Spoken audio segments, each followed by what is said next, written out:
লাকাদ রাদিয়াল্লাহু আনিল মুমিনিনা ইয ইউবাইউনাকা তাহতা শাজার। রব্বে কারীম বলেছেন, হাবিব বলে দেন লাকাদ রাদিয়াল্লাহ। এই যে দেখেন আবু বকর সিদ্দিক রাদিয়াল্লাহু তাআলা, হযরত ওমর ইবনুল খাত্তাব রাদিয়াল্লাহু তাআলা, হযরত উসমান গনি রাদিয়াল্লাহু তাআলা, সাহাবায়ে কেরামদের নামের শেষে কেন রাদিয়াল্লাহু তাআলা বলা হয়? এই রাদিয়াল্লাহু তাআলা মানে হলো আল্লাহ তেনাদের উপর রাজি। সুবহানাল্লাহ, কসম করে বলছি, ভালো মতো খেয়াল করেন। লাকাদ রাদিয়াল্লাহু আনিল মুমিনিনা ইয ইউবাইউনাকা তাহতা শাজার, সূরা ফাতিহা 26 পারা খুলে দেখুন। আল্লাহ বলতেছেন ইউবাইউনাকা, কিয়ামত পর্যন্ত যেভাবে আবু বকর ওমর উসমানের উপর আমি রাজি, কিয়ামত পর্যন্ত তেমনি ভাবে সমস্ত বান্দার উপর উম্মতের উপর রাজি হওয়ার জন্য ইউবাইউনাকা, আমি রাজি হওয়ার জন্য বসে আছি। শুধু একবার আমার নবীর পক্ষে চলে আয়, তুই আমি আল্লাহকে কি ভালোবাসবি, আমি আল্লাহ হয়ে তোকে বান্দা থেকে বন্ধু বানিয়ে নেব। সুবহানাল্লাহ, ঘোষণাকার ঘোষণাকার। কি কষ্ট হচ্ছে? কথা বোঝা যাচ্ছে? অর্থাৎ আপনি আমি মারা গেলে এখন আর কেউ দেখবেন দোয়াই করতে চায় না। জানাজার নামাজই পড়ে না ঠিক মতো, জানাজার পর দোয়াই তো উঠাই দিছে, ঠিক না? এই যে সামনে তারাবি আসবে, ইল্লা মাশাআল্লাহ, জানি না এরা কারা কার থেকে পড়াশোনা করে 20 টাকার তারাবিকে 8 টাকা, তারে ইবাদত কাটিং সেটিং তো শয়তান করে। 20 টাকার তারাবি কিভাবে 8 টাকা হতে পারে? ইবাদত কিভাবে ঘাটতি হতে পারে? ইবাদত তো বেশি বেশি করবে, কিয়ামুল লাইল করবে। আমার নবী বলেছেন মাহে রমাদান এমন একটা মাস যেটা উম্মতের জন্য অপেক্ষা করে। সুবহানাল্লাহ বলেন না? আপনাকে আমি সায়েন্টিফিক ভাবে বুঝিয়ে দিব। কোরআন সুন্নাহ দলিল চান, কোরআন সুন্নাহ থেকে বুঝাবো। আসেন, নামাজ, রোজা, হজ, যাকাত, ইবাদত, বান্দেগী, রব্বে কারীম আমাদেরকে খামাখা কিছু দেন নাই। সমস্ত কিছু আপনি হাইয়ুল কাইয়ুমের মতো হয়ে যাবেন, যৌবন আপনার মধ্যে চলে আসবে। ইবাদত বান্দেগী সেই জিনিস আমরা ছেড়ে দিয়েছি ভাইরা আমার। এখন সব নকলের পিছনে দৌড়াই, আসল ছেড়ে দিয়েছি। আল্লাহ ওয়ালাদের মাজার কেন্দ্রিক করে এগুলোকে যারা ব্যবসা বানিয়েছে তারা খারাপ হতে পারে, কিন্তু আল্লাহ ওয়ালারা কখনো খারাপ হতে পারে না। যারা ওলি আল্লাহদের মাজার উপরে আঙ্গুল তুলছেন, আপনাদের কাছে করজোরে বলবো, আপনাদের একজন ইমামের মাজার দেখান। আপনারা তো মাজার মানেন না, কবর দেখান, আমরা জিয়ারত করব, আমরা ওখানে গিয়ে জিয়ারত করব। কসম করে বলছি, আপনারা যাদের থেকে পড়ে আসতেছেন আপনাদেরকে ধোঁকা দিচ্ছে আল্লাহ ওয়ালারাই হাকিকত ইসলাম, আর তেনাদের থেকেই পথ খুঁজতে খুঁজতে আপনি কামলিওয়ালা নবীর কদম পর্যন্ত পৌঁছাতে পারবেন। আমাদের কাছে জিজ্ঞেস করেন, শাহজাল ইয়ামানি, শাহপন ইয়ামানি, প্রত্যেককে কবর দেখাতে পারবো, মাজার দেখাতে পারবো। আমার আবেদ শর্মাদানি, জান শর্মাদানি, আমাদের শায়েখ তরিকাতদের প্রত্যেকের ওই আইডেন্টিফাই করে দেখাতে পারবো যে আমি কার থেকে পড়ে এসেছি। আমি তেনার কবর দেখাতে পারবো, মাজার দেখাতে পারবো, জিয়ারতের স্থান কবর দেখাতে পারবো। আমার শায়েখের কবর থেকে কামলিওয়ালা নবীর কবরে আকদাস, রওজাতুন মদিনা, রওজাতুন মিন রিয়াজুল জান্নাহ, ওই কামলিওয়ালার রওজা পর্যন্ত আমাদের সমস্ত ইমামদের কবর দেখাতে পারবো। যে আমরা আহলে সুন্নাত ওয়াল জামাত একমাত্র সুন্নি আকীদার দলরা একমাত্র ইসলাম, ঠিক কিনা? আওয়াজ হয় না? দুই হাত তুলে ঠিক কিনা মুসলমান? আলহামদুলিল্লাহ পড়েন, আলহামদুলিল্লাহ। কাউকে কোনো গালি দিয়েছি? যদি কোনো ইমামের ওনাদের কবর দেখাতে পারে আমরা জিয়ারত করব, কিন্তু কেউ দেখাতে পারবে না। কেন? এখন একটা বান্দা কি মরে গেল মানে শেষ? এত বড় যদি ইমাম হয়, আপনাদের শায়েখ তরিকত হয়, মরে গেল মানে শেষ। আশরাফুল মাখলুকাত, সৃষ্টির মধ্যে শ্রেষ্ঠ, তিনি শেষ হয়ে গেলেন। তিনি এত কিছু কোরআন সুন্নাহ আমাদেরকে দিয়েছেন, আপনাদের শায়েখ, আপনাদের স্কলার, আপনাদের ইমাম, তেনারা শেষ হয়ে গেলেন না। আমরা আমাদের কোনো ইমামকে শেষ হতে দিই নাই, কারণ আমরা জানি ওখানের মধ্যে হয়তোবা শাহজাল ইয়ামানিকে সিলেটে আমরা দাফন করেছি, কিন্তু ময়দানের মধ্যে এখনো লক্ষ লক্ষ শাহজালাল শাহপুরান বসবাস করে, এখনো নাসিরউদ্দিন সিপাহসালার বসবাস করে, ঠিক কিনা? এগুলো বুঝার বিষয়, এগুলো নিয়ে কেউ আলোচনা করে না। এখন হলো ভাইরাল ট্রেন্ডিং। আমি এখন এদিক সেদিকের কথা বলি, দেখবেন মনোযোগও আছে, সব কিছু আছে। কোরআন সুন্নাহর কথা যখন বলতে যাই, কেন মানুষ আমাদের কথাগুলি এখন তো ইল্লা মাশাআল্লাহ ফেস ভ্যালুর কারণে কিছু মানুষ এখনো বসে যায়। আমি লিখে দিয়ে যাবো, মাদানী সাহেব, আমি দস্তখত দিয়ে যাব, আফটার 10 ইয়ার্স, 10-15 বছর পরে এই মানুষগুলি খুঁজে পাবেন না, সব এগুলোর মধ্যে অলরেডি আসক্ত হয়ে গিয়েছে। আমার এই যুবকদেরকে আমি যে অন্তত আমার বাংলাদেশকে বাঁচাতে হবে। আমরা রাত দিন পরিশ্রম করে যাচ্ছি এই দিনকে কায়েম রাখতে, কারণ মুসলমানের রক্ত ঝরায় রাজনীতির কারণে, খেলার প্লেয়ারের কারণে। যারা ইন্নালিল্লাহ পড়তে পারবে না তাদের জন্য আমরা একে অপরের সাথে লড়াই করি। আমি অ্যাপ্রিসিয়েট করি আমাদের বর্তমান সরকার, তেনারা আম্মা ইন্তেকালের পরে তিনি 30 সেকেন্ডে কথা বলে নেমে গিয়েছেন। দ্যাটস ওয়াই উনি রাজত্ব পেয়েছেন, ক্ষমতা পেয়েছেন। ক্ষমতা জমিন থেকে আসে না, ক্ষমতা আসমান থেকে আসে। মনে রাখবেন ভাইয়েরা আমার, তিনি বলতে পারতেন অনেক কিছু, কিছু বলেন নাই। বলে আমি অ্যাপ্রিসিয়েট করেছি, নির্বাচনের আগে আমি বলেছি যে আমার তেনার কথা ইমপ্রেস করে গিয়েছে।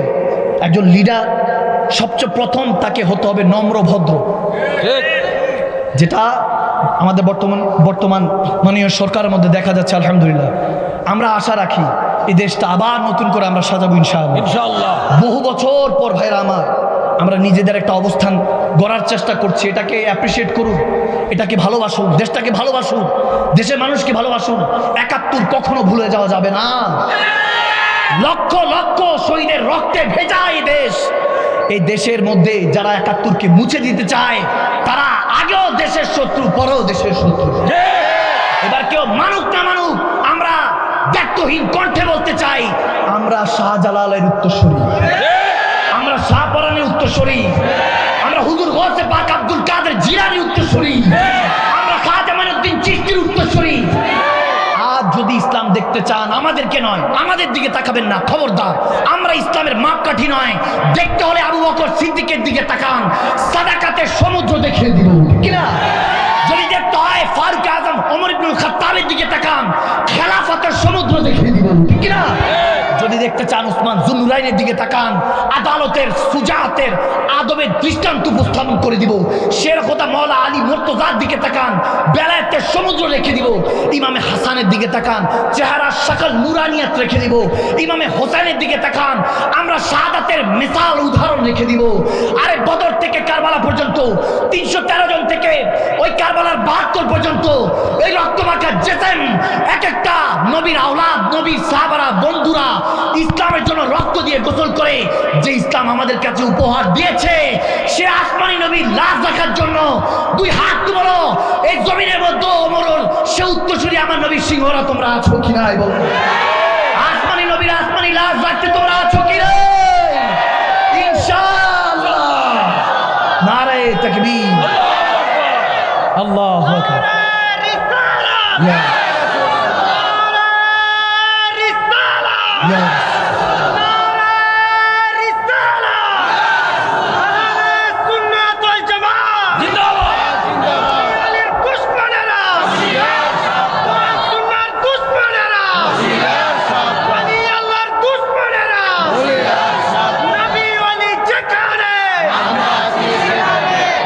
ভাইরা আমার, বাবার আমার, ভাতের থেকে ওষুধ খায় বেশি। দেখবেন আপনি চাল ডালের দাম বাড়লে ধর্মঘট শুরু হয়ে যায়। এগুলো নিয়ে কেউ বলার নাই। আজকালকে আপনি ওষুধ ফার্মেসিতে যান, ১ পয়সা কমানোর কোনো সিস্টেম নেই। এগুলো কে নির্ধারিত করছে, কে আমাদেরকে কন্ট্রোল করছে, এগুলো আপনাকে আমাকে বুঝতে হবে। আমরা স্বর্ণ গণা দিয়ে, আমরা স্বর্ণর মোহর দিয়ে লেনাদেন আমার কামলিওয়ালা নবী শিখিয়েছেন।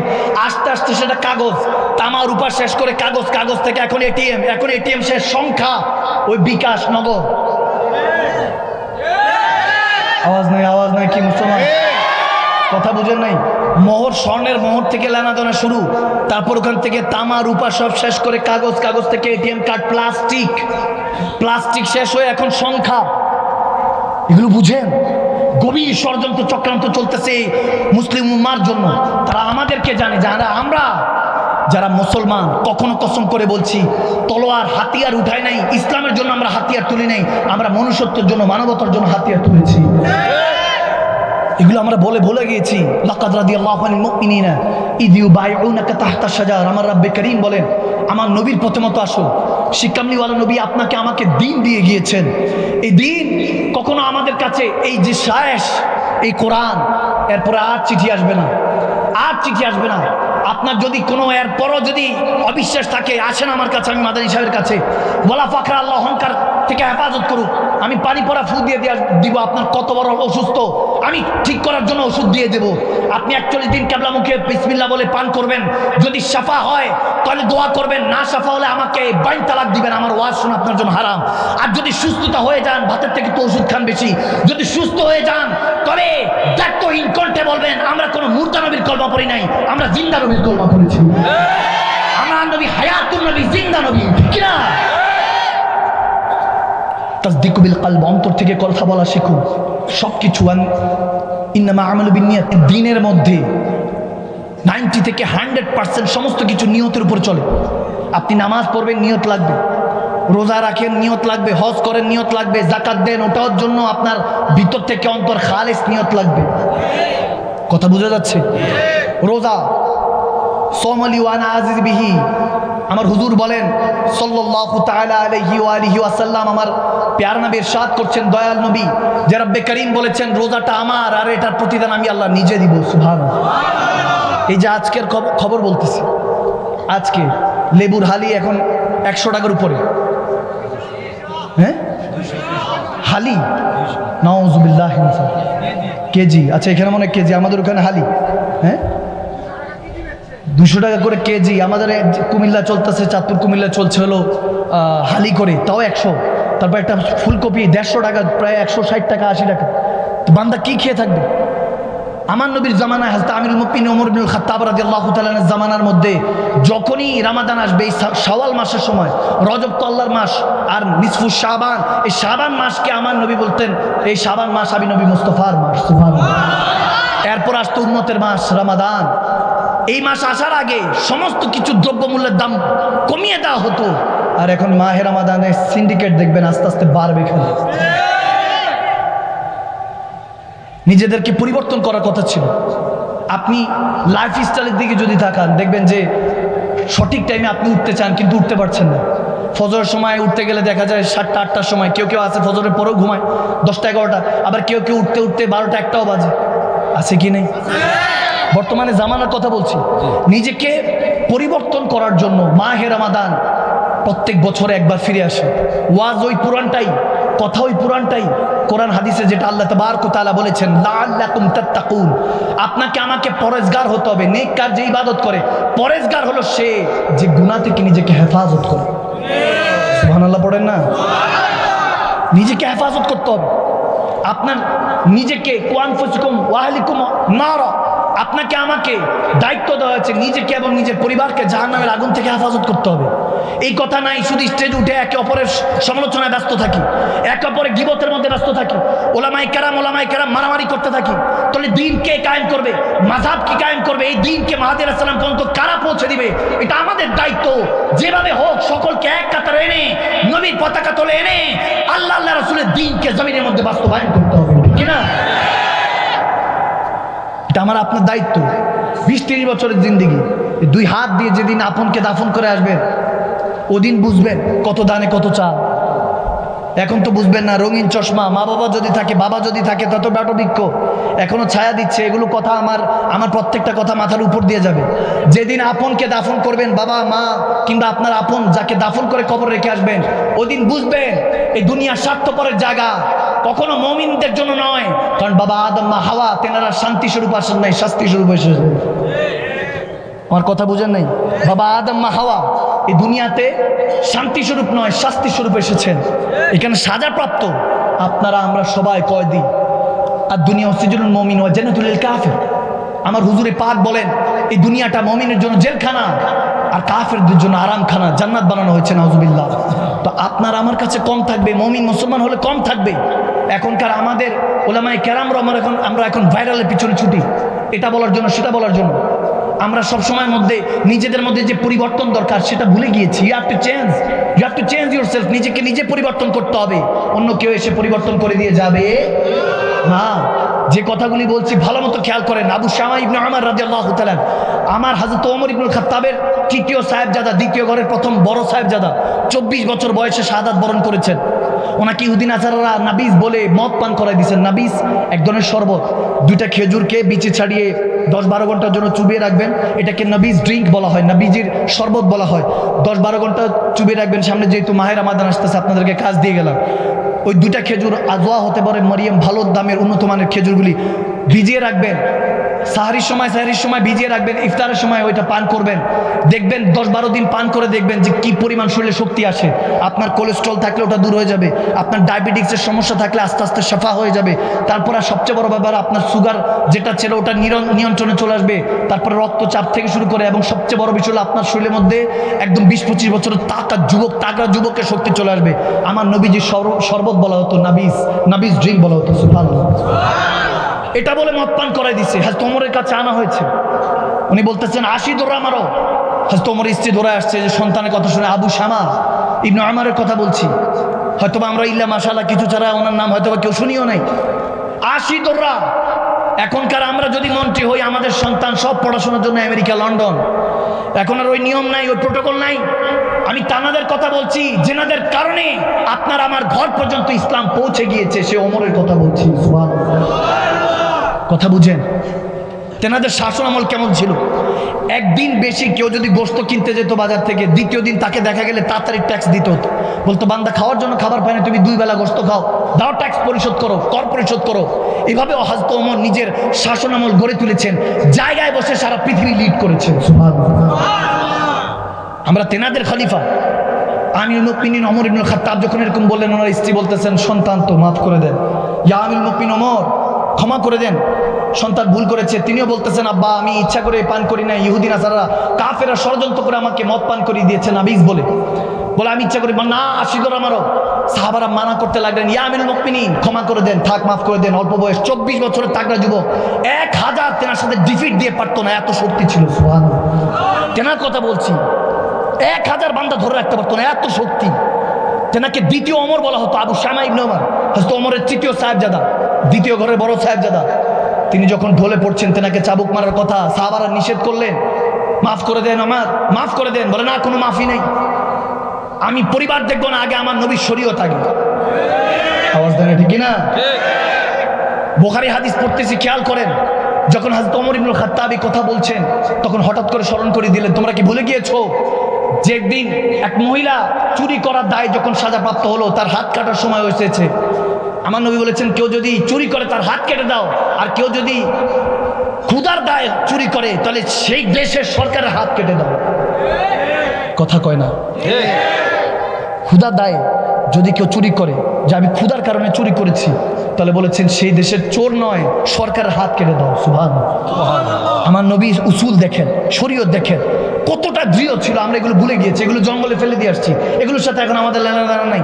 আমরা আছি শুধু এমুক তমুক, সেটা দেশের দশের অমুক আলেম তমুক আলেমের, সরকার বেসরকারি, এগুলো নিয়ে পড়ে আছি।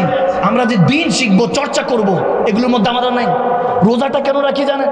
আমরা 11 মাস যে খাবার খাই, এই খাবার খাওয়ার পরে শরীরের মধ্যে দেখবেন পয়জন তৈরি হয়, দূষিত রক্ত তৈরি হয়, যার কারণে একটা বয়স, সার্টেন এইজ আসলে দেখা যায় ডাক্তার সাহেব মানা করে দেয়, গোশত খাওয়া হারাম, চিংড়ি মাছ খাওয়া হারাম, ইলিশ মাছ খাওয়া হারাম। মানে হালাল খাবারটাই আপনার জন্য হারাম হয়ে যায়, মানে খাওয়া যাবে না আর কি। কথা কয় না?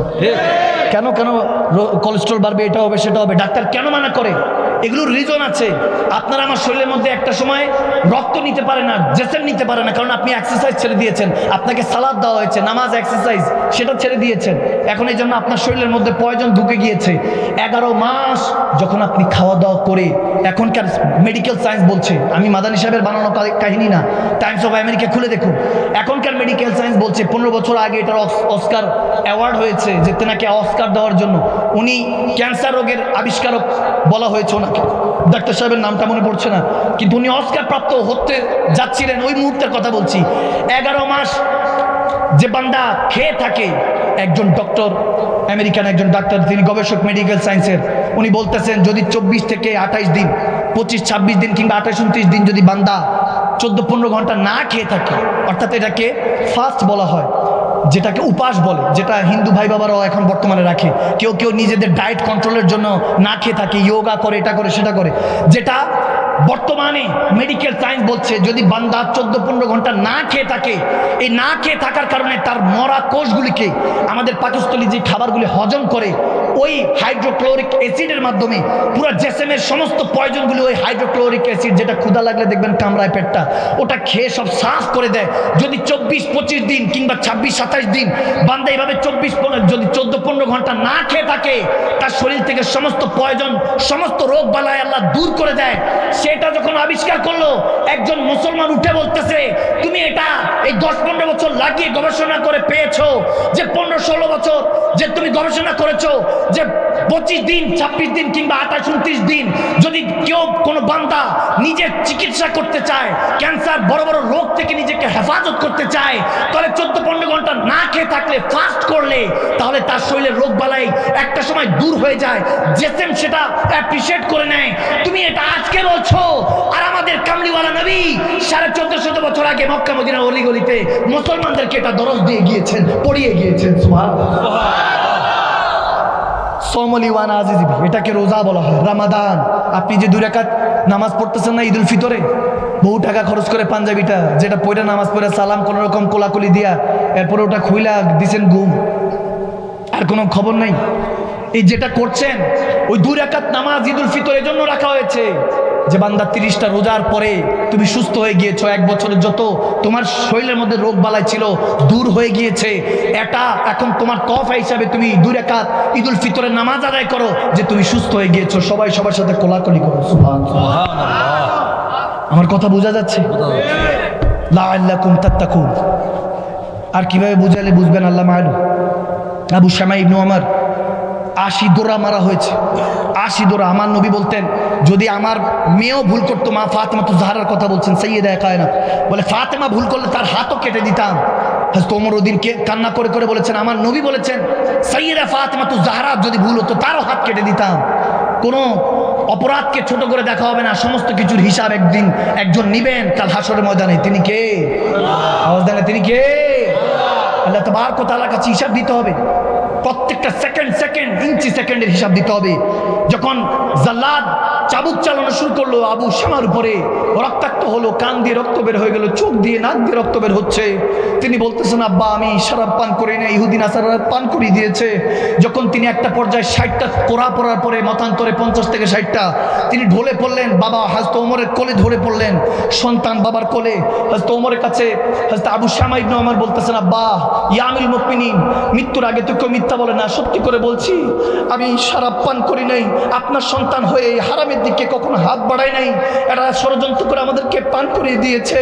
তখন হযরত ওমর বলে আমি জানি, কিন্তু ঘাবড়াইস না বেটা, একটু পরেই কামলিওয়ালা নবীর সাথে তোর দেখা হবে। সুবহানাল্লাহ। বলে আমার নবীকে তুই সালাম দিস। আমি ওমরের সালাম দিয়ে বলিস ইয়া রাসূলুল্লাহ ইয়া হাবিবাল্লাহ, আপনার দিন আপনার মালিক ও খালিক রব্বুল আলামিনের সেই সাজানো দিনকে ওমর জমিনে পড়তে দেয় নাই, সমস্ত দিনকে তিনি আঁকড়ে ধরে আছে। ওমর এখনো জমিনের মধ্যে এখনো নিজের জায়গার মধ্যে দায়ম কায়েম আছে। সুবহানাল্লাহ। বলে আমার সালাম দিস, আমি বাবা হিসাবে তোর হক মাফ করলাম, তুই সন্তান হিসাবে আমার হক মাফ করে দে। ওই দিন আবু শামা ইবনে ওমর ইন্তেকালের আগ মুহূর্তে বলতে লাগলেন আপনি আজিমুস শান বাবা, আপনি নিরালা নবী, নিরালা বাবা, নিরালা সাহাবা, আপনার কথা কি বলবো। বলতে বলতে ইন্না লিল্লাহি ওয়া ইন্না ইলাইহি রাজিউন, ওনার রূহ পারবাজ করে গেল, ইন্তেকাল হয়ে গেলেন। 24 বছরের তাগড়া যুবক হযরত ওমর ইবনুল খাত্তাব রাদিয়াল্লাহু তাআলা, তেনাদের কথা বলছি যেনাদের কারণে ইসলাম এই জায়গায় পর্যন্ত পৌঁছেছে। আজকে আমরা এই জায়গাকে কতটুকু ধ্বংস করেছি, মুসলমান নামের আমরা মুনাফিক হয়ে গিয়েছি। বিল্লিসান আমাদের সব এখন মুখে মুখে, তাত্তুকু বিল কলব অন্তর থেকে বলা ছেড়ে দিয়েছি। ভাইরা আমার সময় শেষ, কিয়ামত সামনে চলে এসেছে। আজ যে কাবাতুল্লাহ আল্লাহ মরুভূমির মধ্যে সাজিয়েছিলেন, ওই কাবাতুল্লাহ এখন ওই কাবাতুল্লাহ দেখবেন পৃথিবীর সমস্ত রাজা বাদশাদের দিকে যত প্রাসাদ আছে, কত হারি ভারি, জনগণের অভাব নাই, বসতবাতির অভাব নাই, ফল ফ্রুটসের অভাব নাই, সব কিছু আছে। কিন্তু যিনি আহকামুল হাকিমিন, যিনি সমস্ত বাদশারও বাদশাহ, সেই রব্বুল আলামিন নিজের কাবাটা মরুভূমিতে কেন বানিয়েছেন?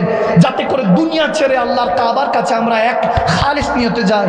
আগে দেখতাম কত সুন্দর কাবা, এখন দূর থেকে দেখায় জমজম টাওয়ারে বসে ওই দেখো কাবা, মানে দুনিয়া কাবার কাছে পৌঁছে গিয়েছে। সময় আমাদের প্রায় শেষ, টাইমস আপ বান্দা।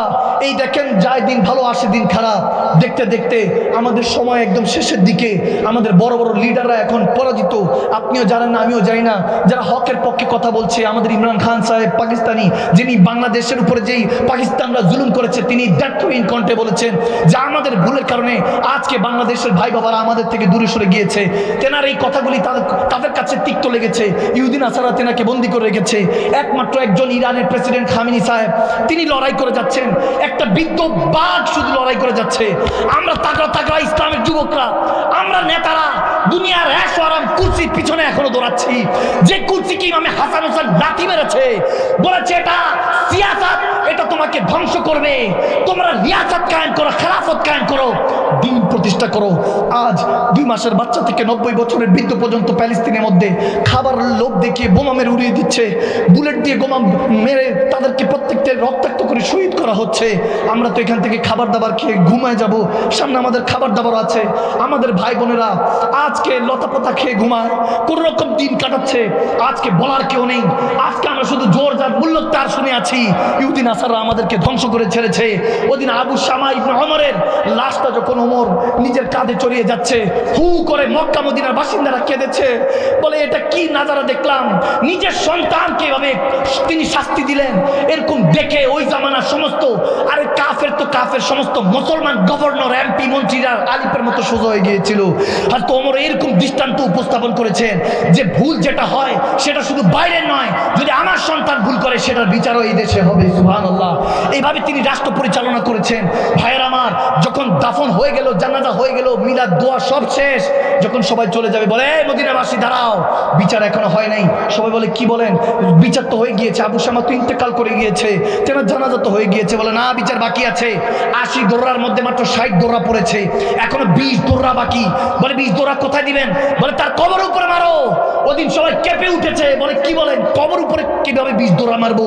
আমাদের সন্তানদেরকে, বাচ্চাদেরকে শিখাতে হবে, মাহাদি আলাইহিস সালাম পর্যন্ত এই দিনকে পৌঁছে দিয়ে হবে। আপনারা পৌঁছান কিংবা না পৌঁছান, এখন রসুলের পাকের শেররা আছে আলহামদুলিল্লাহ, এবং আমরা বিশ্বাস করি আমার কামলিওয়ালা নবীর শেররা ওই জমিনে আছে। ওদিন ওমর চাবুক নিয়ে নিজের সন্তানের কবর উপরে ওদিন তিনি চাবুক মেরেছেন। 20 দোররা দেওয়ার পরে সবাই হাউ বাউ করে কেঁদে যে যার ঘরে চলে গিয়েছেন। বলা চাও চলে যাও, ফজরের সময় আবার আইসো। সবাই চলে গেলেন, সারা রাত ওমর কাঁদলেন। আবু হুযায়ফা ইবনে ইয়ামান রাদিয়াল্লাহু তাআলা তিনি বর্ণনা করেন মুসলিম শরীফে, এবং ইমাম গাজ্জালিও এটা নকল করেছেন। ইমাম গাজ্জালি আলাইহি রাহমা বলেন, রাতের শেষ যখন প্রহরের শেষ তাহাজ্জুদের পরে ফজরের ঠিক আগ মুহূর্তে শের খোদা মাওলানা আলী কাররামাল্লাহু ওয়াজহিল কারীম, শের খোদা আলী দৌড়াতে দৌড়াতে আসলেন, ইয়া আমিরুল মুমিনিন, ইয়া আমার ভাই, রাতের বেলা দয়াল নবীকে স্বপ্ন দেখেছি। সুবহানাল্লাহ। বলে আমার নবী পেগাম পাঠিয়েছে আপনার জন্য। বলে এই আলী কি পেগাম পাঠিয়েছে? বলে আইয়া ওমর, আপনাকে নবীজি সালাম পাঠিয়েছে। ওমর, আবু শামাকে তুমি পাক করে পাঠিয়েছো, এই জন্য রব্বুল ইজ্জত 8 জান্নাত আবু শামার জন্য খুলে দিয়েছে। সুবহানাল্লাহ। বলে তাকে কবুল করে নিয়েছে। আর নবীজি দেখলাম আবু শামাকে কাছে টেনে নিল, নিয়ে বলতেছে আবু শামা আয় বুকে আয়, তোকে দেখে আমার ওমরের কথা মনে হচ্ছে। মানে আবু শামা না, আমার ওমর আমার কাছে চলে এসেছে। সুবহানাল্লাহ। ওদিন ওমর তলোয়ার খুলে এভাবে বলেছেন, আসমানের দিকে তলোয়ার বের করে, সাদাক্তা ইয়া রাসূলুল্লাহ, ইয়া রাসূলুল্লাহ, আপনি সত্য বলেছিলেন। ওমর, উম্মতের খেয়াল রাখিস, দেখবি তোর ঘরের খেয়াল আল্লাহ রাসূল রাখবে। আল্লাহ ঠিকই আমার ঘরের খেয়াল রেখেছে, আমার সন্তানকে আমার নবীর কদম পর্যন্ত পৌঁছে দিয়েছে। ওমর বলেন, আমার আর জীবনে কিছু চাওয়ার নাই, তবে আবু শামার কবরের সামনে বলতেছি, ইয়া রাসূলুল্লাহ, ইয়া হাবিবাল্লাহ, আপনি হায়াত নাজর, আপনি এখনো কবরে আছেন, আর আল্লাহ তো আমাদেরকে দেখছে অলওয়েজ।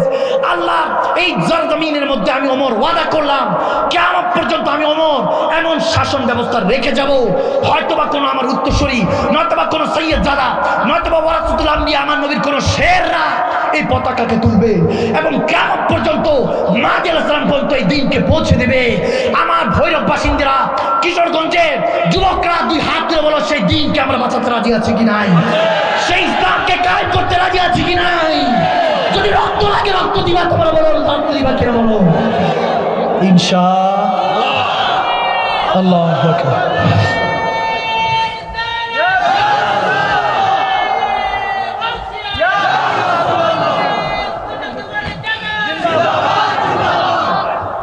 এখনো 2 রাকাত 4 রাকাতের মধ্যে আত্তাহিয়াতু লিল্লাহি ওয়াস সালাওয়াতু ওয়াত তাইয়্যিবাত, আসসালামু আলাইকা আইয়ুহান নবী, সালাম দাও সুন্নাতুত নওয়াজি।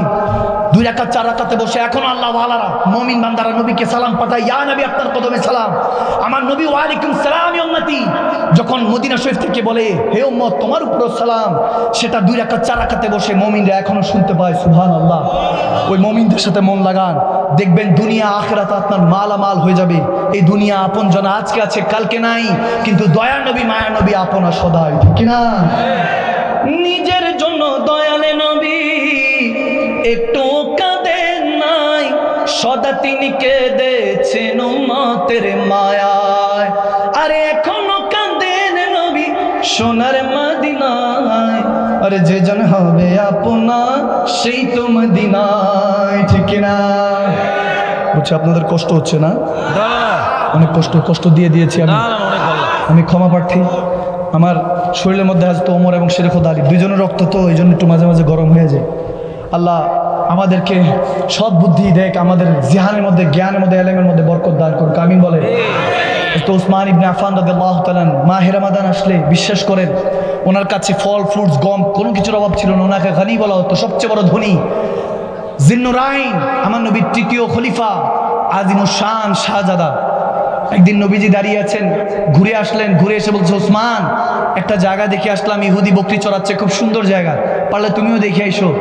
আমার নবীর এই কথা শুনে হযরত ওসমান গানি কিছুক্ষণ পরে এসে একটা দলিলের কাগজ আমার নবীর হাতে ধরাই দিল। সুবহানাল্লাহ, মনোযোগ আছে, মনোযোগ আছে, খুব সুন্দর করে শুনেন। আল্লাহু আকবার। হাদিসটা যতবার পড়ি মনটা ভরে যায়।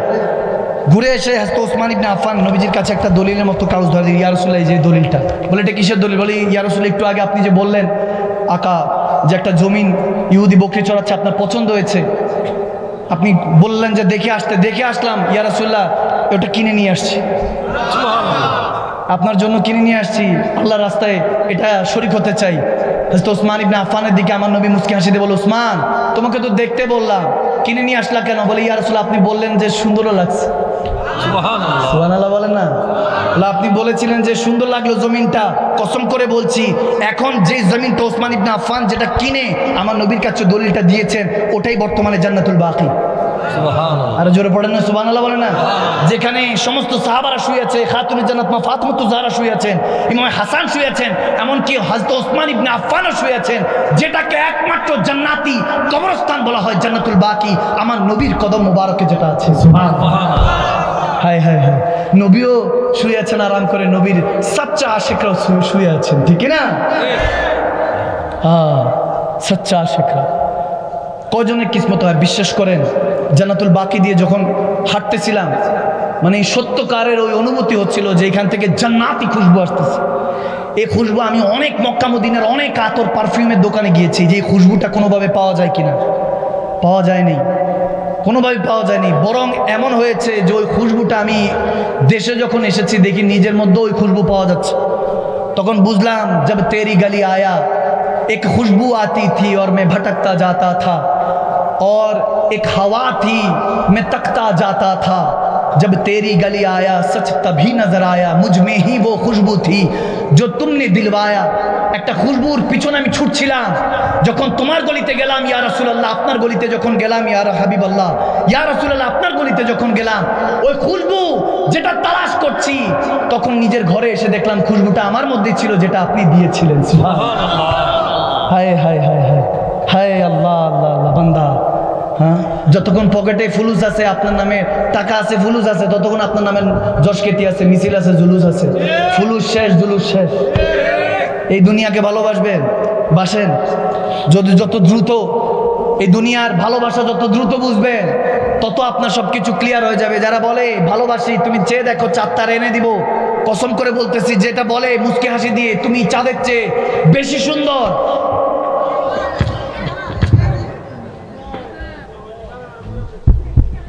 সমস্যা নেই, ঠিক আছে, ঠিক আছে। একদিন এরকম লাইফটাও এরকম স্টপ হয়ে যাবে, আওয়াজ দেয় না, হঠাৎ আসবে, হঠাৎ আসবে, আপনি আমি টের পাবো না, এসে চলে যাবে। এটা তাও আসছে, কিন্তু ওই প্রাণ পাখি উড়ে গেলে আর আসার কোনো সম্ভাবনা নাই। যায় দিন ভালো, আসে দিন খারাপ। আপনাদের কি কষ্ট হচ্ছে? হ্যাঁ, ইচ্ছে জাগে আমাদের যেতে মদিনায়, ইচ্ছে জাগে চুমু খেতে সোনালি পর্দায়, ইচ্ছে জাগে চুমু খেতে নুরানি রওজায়, ইচ্ছে জাগে আমাদের যেতে মদিনায়, ইচ্ছে জাগে আমাদের যেতে মদিনায়, ইচ্ছে জাগে চুমু খেতে সোনালি পর্দায়, ইচ্ছে জাগে চুমু খেতে নুরানি রওজায়। কারণ মদিনা আমার জান, মদিনা আমার প্রাণ, মদিনাতে আছেন আমার জানের জান, মদিনাতে আছেন আমার জানের যান, ঠিক কিনা? এখন আওয়াজ বাড়ায়, এত ঠিক কিনা বলি আওয়াজ বাড়ায় না, এখন ঠিকই আওয়াজ বাড়ায়। একটু সুরটা ভালো লাগে বেশি না? বিবারিয়াতে একটু সুরটা বেশি পছন্দ করি। চিটাগং, সিলেট এবং বিবারিয়া, এই তিনটা জায়গায় আমি সবসময় বলি। এবং কিশোরগঞ্জ, এটা তো বিবারিয়া, ভৈরব, কিশোরগঞ্জ কাছাকাছি, তো বিবারিয়া, ভৈরব এবং বিশেষ করে চিটাগং এবং সিলেট, এই 3-4 জেলার মধ্যে সুরটা বেশি ভালোবাসি। হোমনার মধ্যে ওয়াজ করলাম, এখন তো আমি মাইক ধরছি, আল্লাহ, আমি মাইক ধরছি 12টা 21, এখন 1টা 22 বাজে। কোন দিক দিয়ে 1-1.5 ঘন্টা গেছে আমি টের পাইনি। আপনারা পাইছে? মনে হয় পাইছেন না? আমি পাইনি, আমার কাছে মনে হচ্ছে 10-15 মিনিট হয়েছে। কি আপনাদের কি কষ্ট হচ্ছে নাকি? ছেড়ে দিব না? চলবে? হুজুর আসছে, হুজুর আসছে, মাশাআল্লাহ, নিয়ে আসেন মাশাআল্লাহ। এখন কি আসছে? ফরিদ সাহেব, মাশাআল্লাহ, আমাদের ফরিদ হুজুর চলে আসছেন। মারহাবা বলেন না, মারহাবা বলেন না। আমার তাহলে টাইমস আপ, আমার সময় প্রায় শেষ না। মাশাআল্লাহ,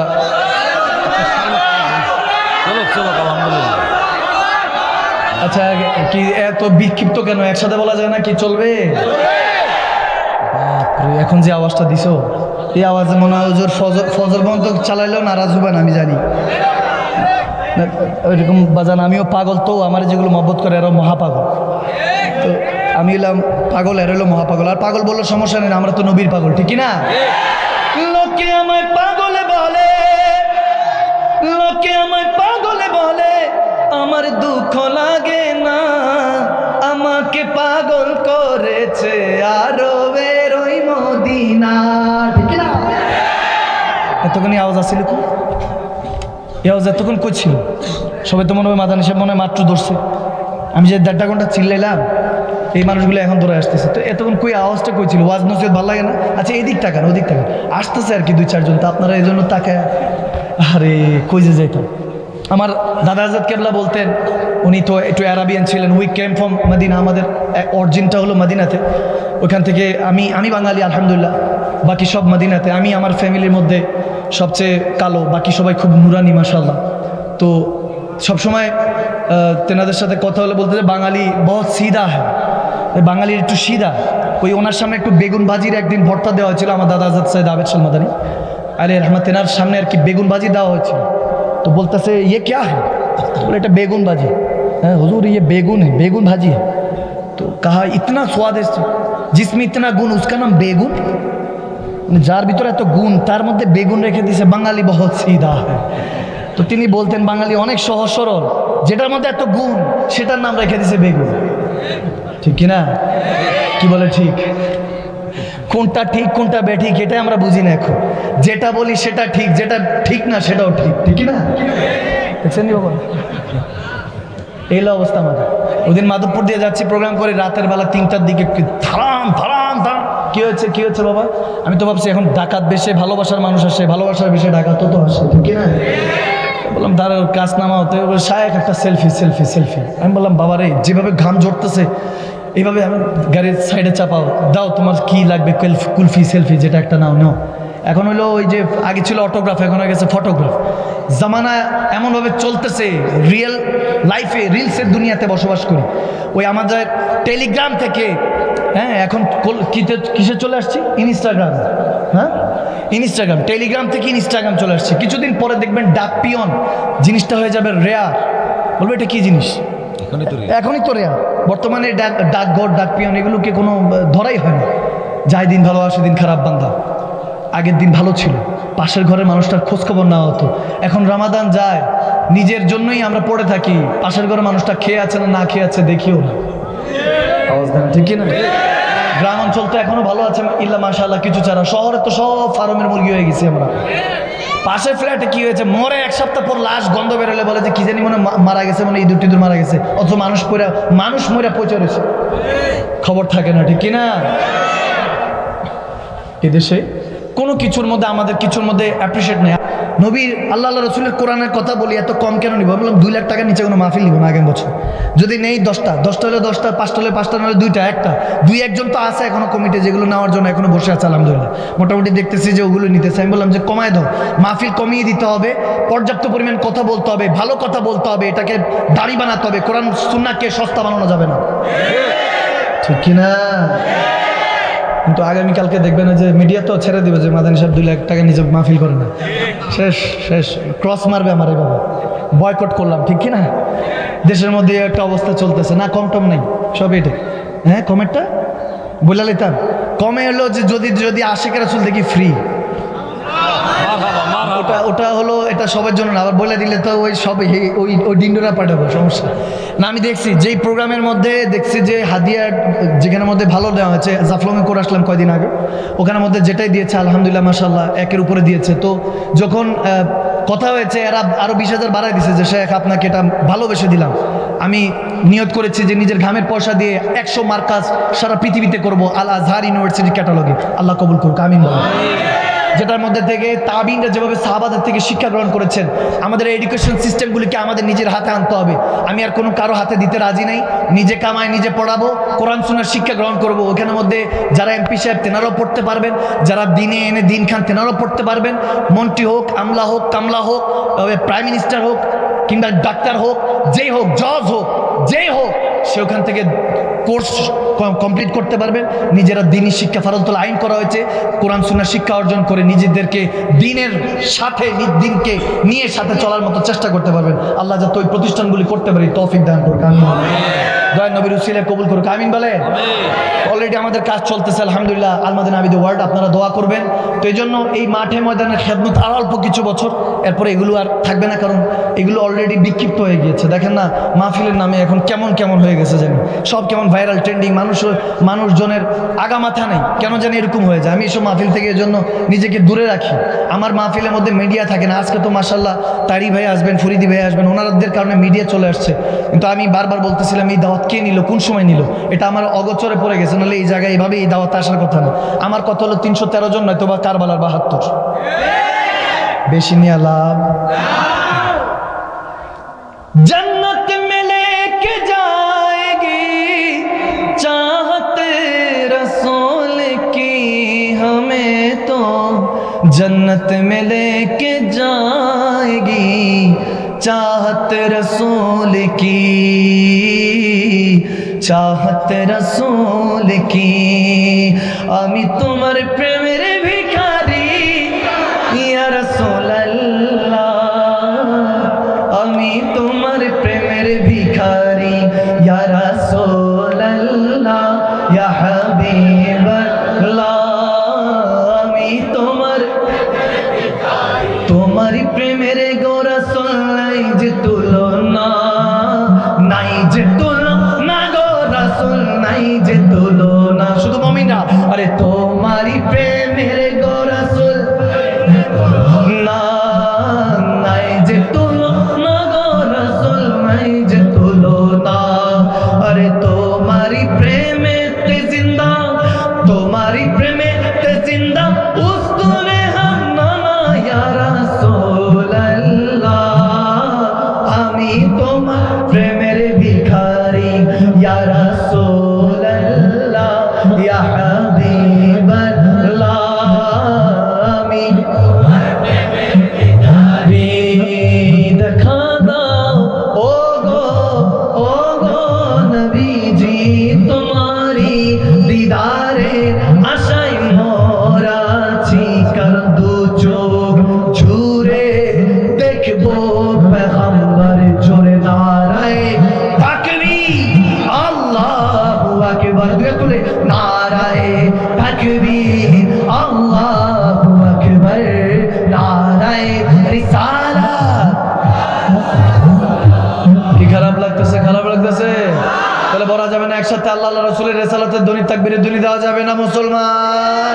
একসাথে দুই হাত তুলে নারায়ে তাকবীর, আল্লাহু আকবার, নারায়ে রিসালাত ইয়া রাসূলুল্লাহ, নারায়ে তাকবীর, আল্লাহু আকবার, নারায়ে রিসালাত।